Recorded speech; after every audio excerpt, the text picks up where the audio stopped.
So now for our what's next, we're going to do shepherd's pie and dumplings. I absolutely love dumplings.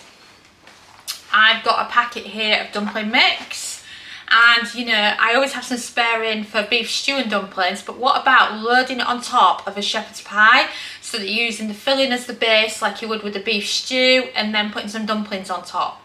And this is also good for if you're shepherd's pie, or you might be doing a cottage pie instead, or you could even do this with a sausage casserole. Isn't quite there, then you can be using this to warm it through as well.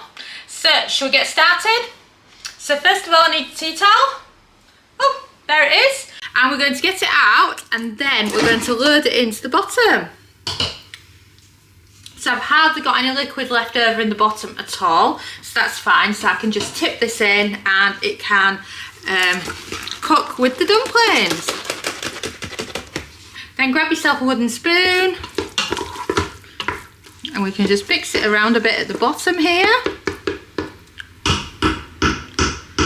And then we can put it to one side whilst we do the dumplings.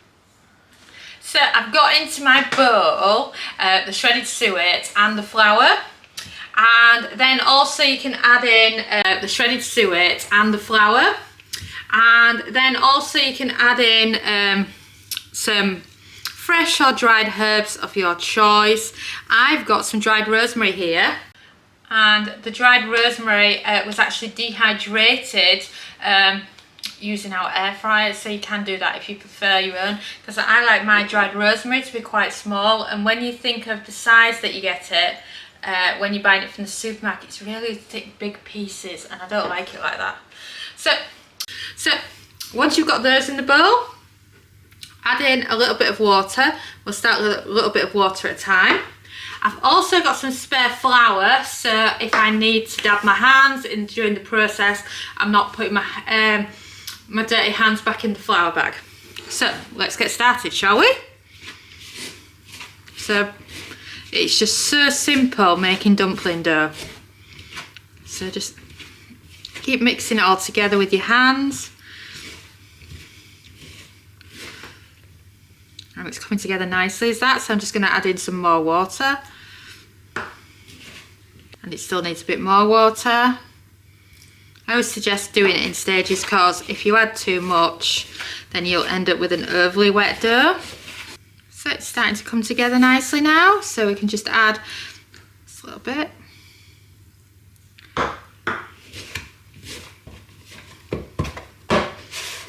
And then we just need a little bit more water in the bottom just to mop up those bits.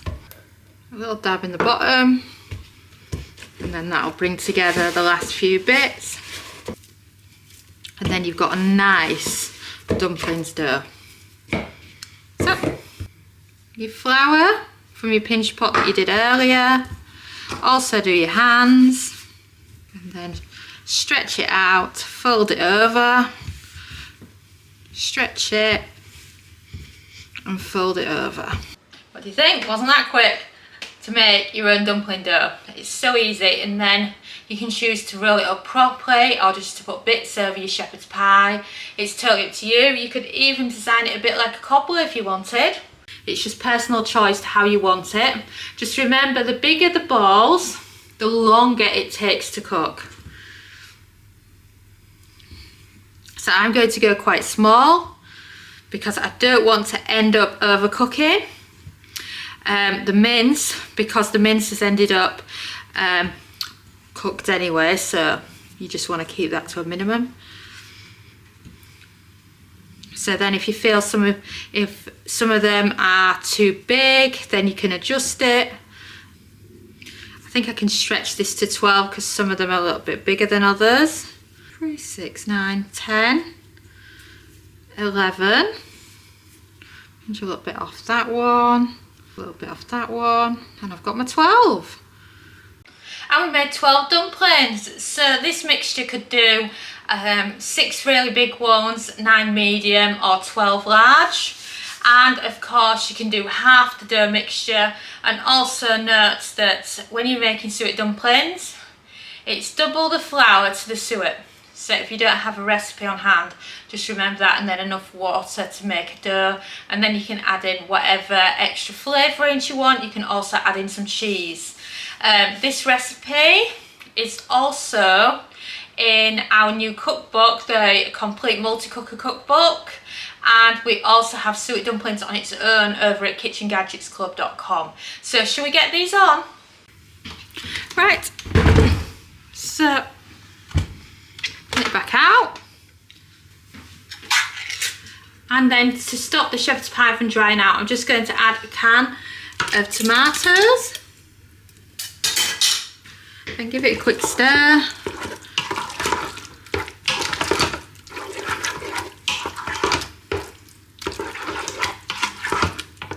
And then I've also got some rosemary left, so that can go in. Just stick with a little bit more salt. And then Carol says that I always add frozen peas to leftovers, so I better carry on that tradition. There's this tiny little bit of frozen peas that I still had left over from the photo shoot. Then I'm also going to refill the can of the tomatoes with some water, because it's going to continue cooking and otherwise it'll just end up burning, because it's gone really thick, because not only did we have the shepherd's pie filling here, but it also had the mashed potatoes, and now it's gone lovely and creamy like a casserole. So lovely. So now I've finished messing with it. Dumplings are going on top, lid down, and we can cook them. Pop your dumplings on top, however you want them. It's okay if they sink in a bit. I have to say, they look so cute. I think they look fantastic. So lid down. So you want the grill setting.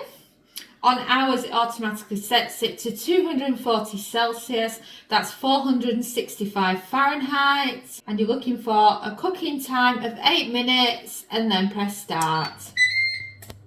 Introducing you to the Complete Multi-Cooker Cookbook, featuring all your favourite recipes, including chicken pie, risotto, soup, sponge pudding of course. And there is 125 delicious everyday recipes in here that you're just going to absolutely love. And then if you pop over to the back cover, you can see even more delicious recipes that are included, including our favourite Spanish potato casserole. We've got some nice vegetables going on. We've got lasagna in there.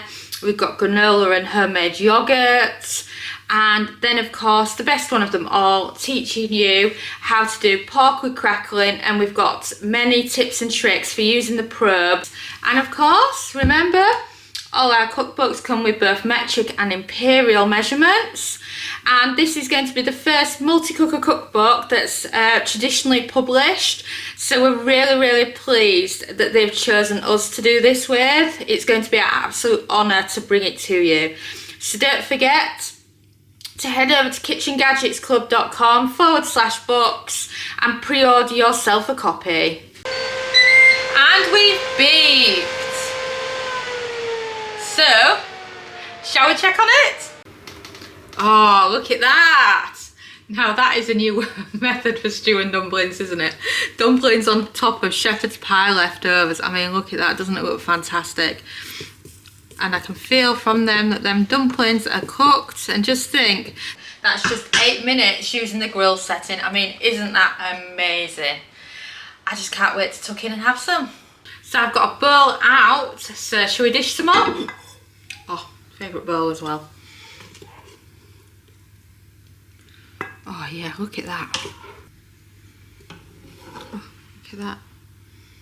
Now this has to be great leftovers, so next time you're thinking of something to do with your leftover shepherd's pie, cottage pie, sausage casserole and such like, then do this. Thanks so much for watching our YouTube video. It feels so amazing that you've stuck round to the end. And of course, that must mean that you like our videos. So why not also follow us on social media? You can find us at the Kitchen Gadgets Club on Facebook and on Pinterest, TikTok. We're Kitchen Gadgets Club. You can subscribe to our YouTube channel for more great videos like this one. And you can also find us at KitchenGadgetsClub.com, where we have a membership that shares brand new kitchen gadget recipes every week. And we also have lots of great ideas, resources, tips and tricks. And we are an ovenless kitchen, so we teach you exclusively how to cook with kitchen gadgets. And a ciao for now.